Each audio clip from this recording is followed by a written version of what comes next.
Tudo bem, gatíssimas e gatíssimos? Bem-vindos a mais uma live aqui nessa semana, onde a gente vai falar a respeito de autocuidados na família tóxica ou lidando com a família tóxica, mesmo que seja à distância, né? Porque às vezes pessoas que já têm uma estrutura emocional frágil, neste momento pode ser que fique cada vez mais fragilizado e que faça com que as suas emoções, suas ansiedades vazem para cima dos outros, né? Se você quiser receber alguns conteúdos focados em autocuidados, você pode se inscrever no link que está na descrição desse vídeo, que você vai receber imediatamente no seu e-mail algumas coisas, dependendo de quando você se inscrever, né, depois que você ver esse vídeo. E uma delas hoje que está disponível é uma automassagem para as mãos, para a gente começar a focar em cuidar muito bem de si. Então inscreva-se na lista abaixo que você já recebe no seu e-mail em questão de minutos, e ao longo dos próximos dias você pode receber mais algumas coisinhas de autocuidados. Então a gente vai bater um papinho ao longo desses próximos dias a respeito de como que a gente pode preservar a nossa saúde mental.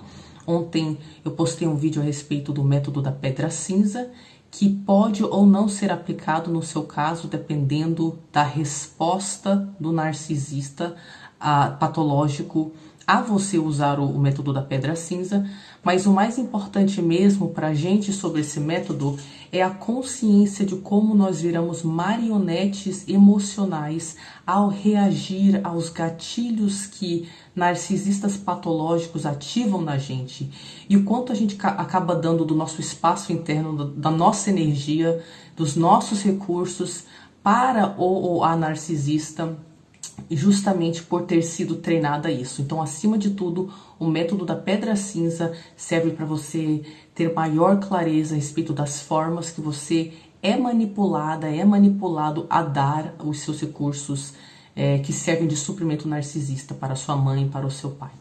Hoje vai ser um vídeo bem mais curto, eu não vou explicar nada para vocês, ou não vou explicar muito. Na verdade, eu vou fazer um exercício junto com vocês.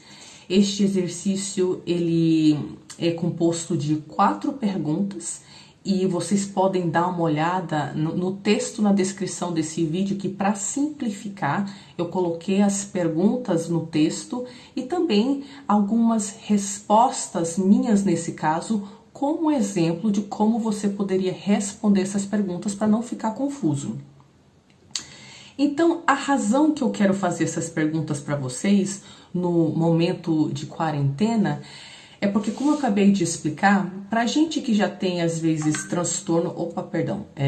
traços borderline, traços narcisistas, traços de outras coisas, ou transtornos que fazem com que a nossa estrutura emocional seja mais frágil, a gente pode estar lidando com muitos gatilhos nesse momento. E eu gostaria de trazer clareza a respeito de quais gatilhos você pode estar lidando nesse momento e como lidar com eles de uma forma mais pacífica. Por quê? Porque essencialmente a gente não fala aqui no canal que o processo de reconstrução é para o resto da vida. Por um lado, eu sei que isso pode parecer um negócio que não é muito esperançoso, assim, nossa, mas que saco pro resto da vida. Mas não é desse jeito que eu gostaria que você interpretasse. Recuperação vai acontecendo assim: você tem os mesmos gatilhos que inicialmente acarretam respostas realmente pesadas e fora do seu controle, e conforme você vai ganhando consciência sobre esses gatilhos e treinando outras respostas, você vive o mesmo gatilho, só que de um jeito que aquilo não domina você. Então, em outras palavras, se antes você sofria de depressão e pensava até em cometer suicídio, depois de iniciado um processo de cura, né? Seja lá o que isso for para você, terapia, ler livros, assistir vídeos, fazer exercícios, não sei. Depois de você ganhar consciência a respeito do que exato coloca você num estado depressivo, quais são os sinais de que você está afundando na depressão, você consegue se pegar antes de chegar no fundo do poço. E é por isso que com a recuperação, as nossas respostas, elas são mais rápidas, porque a gente tem maior consciência sobre exatamente os padrões que nos levam para o fundo do poço. E aí, antes de chegar nem minimamente perto daquilo, ou já reconhecendo os sinais, a gente faz alguma coisa para realmente mudar o foco. Então, as 4 perguntas são: para você ganhar clareza sobre os seus gatilhos, para você se pegar caindo no poço e para você conseguir reverter a situação. Número 1. Quais são os gatilhos que fazem você deixar de se cuidar? Ou seja, quais situações fazem você entrar em pânico ou se largar? Eu vou compartilhar aqui, gente, no meu caso, para vocês verem como responder essas perguntas. Então, para mim, as situações que eu já sei que me fazem me negligenciar são isolamento, ficar fisicamente doente, mexe com a minha cabeça, é um negócio que acontece raramente, mas mexe com o meu emocional. E também eu criar metas exageradas. Essas 3 coisas costumam me tirar do eixo. A segunda pergunta é: quais são as formas exatas que você deixa de se cuidar? Então, gente, quando eu me isolo, quando eu fico fisicamente doente ou quando eu coloco muitas metas que eu dou uma viajada, né? E na verdade elas são um desafio muito grande para seja o tempo que eu tenho, a energia que eu tenho, a estrutura que eu tenho, algumas coisas acabam acontecendo. Eu começo a trocar os meus horários, né? Eu já durmo mais tarde, porque eu não quero dormir, porque daí eu não quero acordar e encarar o outro dia. O outro dia eu já saio da cama mais tarde também. Outra consequência, eu começo a querer sentir prazer diante daquela ansiedade interna, então eu começo a comer muita porcaria. Eu deixo de treinar, eu fico com preguiça, eu fico, não treinei ontem, não vou treinar hoje também. Eu deixo de responder pessoas que entram em contato comigo, amigos, eu deixo de ter energia ou vontade de conversar com eles. Eu também deixo de, procurar as pessoas para interagir. Eu fico com preguiça com relação à higiene pessoal e com relação à organização da casa.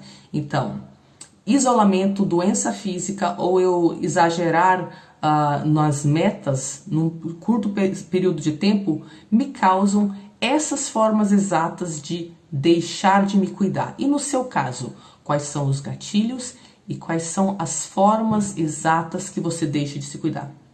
A terceira pergunta é: já que estes gatilhos acarretam estes comportamentos de negligência consigo, quais são as consequências destes comportamentos? E para mim o que acontece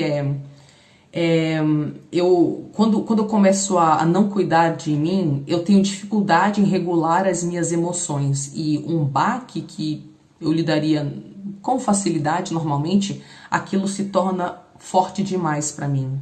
Eu começo a entrar num estado de medo, onde eu começo a sentir um medo generalizado e eu não consigo identificar o que é exatamente, mas eu me sinto em alerta e em perigo o tempo inteiro. Fisicamente eu acabo passando mal por causa da porcaria que eu como, eu não estou acostumada a comer muita porcaria, então quando eu como o intestino já fica esquisito. E o que acontece aí? Eu como essa porcaria, eu troco meus horários e tudo, eu adoeço com mais facilidade ainda. O que faz o quê? Me dá um baque emocional, o que causa o quê? Preguiça de cuidar de mim, aí eu começo a comer porcaria, deixo de treinar, deixo de me cuidar, que faz o quê? Faz com que eu adoeça. Então, é um ciclo, não é? E no seu caso, quais são as consequências para a sua saúde mental e física dos atos de deixar de se cuidar? E a quarta pergunta, gente, quais são as três atitudes que têm o maior impacto positivo para inspirar você a se cuidar e minimizar as consequências que a gente acabou de listar? Então, se eu fico num estado de medo generalizado, se eu tenho dificuldade em regular emoções e tudo se torna mais pesado, se eu acabo passando mal e adoecendo por causa da falta de autocuidados, o que eu sei que são 3 coisas que, se eu fizesse essas 3 coisas, e não necessariamente outras coisas que também poderiam me fazer bem, não, Estas 3 coisas em particular são as que geram maior impacto positivo com relação a reverter esse quadro aí de negligência comigo.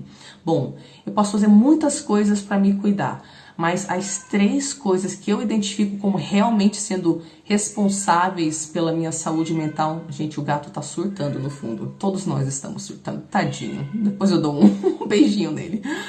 Eu vou terminar e depois eu dou um beijinho nele.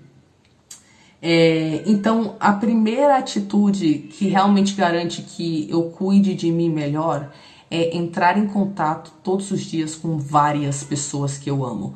Não uma pessoa, não 2 pessoas. Eu realmente mandar mensagem em massa e quando começo a receber aquelas respostas eu já me sinto mais conectada, mais em paz, tudo fica mais leve. A segunda coisa é quando eu sinto aquela sensação generalizada de medo, de peso ou de preguiça. Gente, uma coisa que eu aprendi a fazer que eu não fazia antigamente, em vez de me forçar a produzir mais, não é? A focar, a ser isso, aquilo outro, eu pauso e uso alguma técnica, seja de meditação, de alongamento, de respiração. Agora eu estou usando muito o Self-Therapy, o Inner Family System, que é um método de terapia que você pode fazer sozinho para lidar com trauma. E aí eu pauso o que eu estou fazendo, e eu trabalho em casa e não tenho filhos, então isso é uma possibilidade para mim. Para quem tem filhos ou tem uma rotina que não dá para pausar em qualquer momento, identifique qual foi o gatilho, não é o medo, e depois separe, se necessário, um tempo para você processar aquilo. Assim eu aprendi que eu cuido muito mais de mim mesma. Se em vez de me forçar a ser produtiva no momento da vulnerabilidade, eu pauso e faço uma autoterapia para voltar a entender o que está acontecendo dentro de mim e sentir maior leveza. E a terceira coisa, que é uma ação prática que eu posso ter para continuar cuidando de mim mesma, é realmente me tratar como se eu fosse a minha filha, no quesito ter horário para as coisas, não dormir depois de uma certa hora, acordar numa certa hora, ter um certo número de refeições, porque eu deixo de comer adequadamente, não é? Ter um sono restaurador de qualidade, porém em horários adequados, e uma rotina de treino leve. Eu não preciso treinar que nem uma louca. Se eu treinar 3 vezes por semana de uma forma leve, a minha regulação emocional, minha qualidade de vida já melhoram bastante. Então, gatinhas e gatinhos, é isso aí, são essas 4 perguntas. Deem uma olhada na descrição deste vídeo. Se você se sentir à vontade, responda as 4 perguntas nos comentários. Só lembrando para vocês, quem quiser receber uma massagem, uma automassagem para as mãos e nos próximos dias alguns outros conteúdos de autocuidados, inscreva-se na lista na descrição desse vídeo que você recebe em minutos no seu e-mail. É isso, meus amores. Muito obrigada. Um beijinho para vocês. Inscreva-se no canal se você não está inscrito, né? Se você está vendo isso no YouTube. E a gente continua compartilhando uns conteúdos focados na cura. Beijinhos.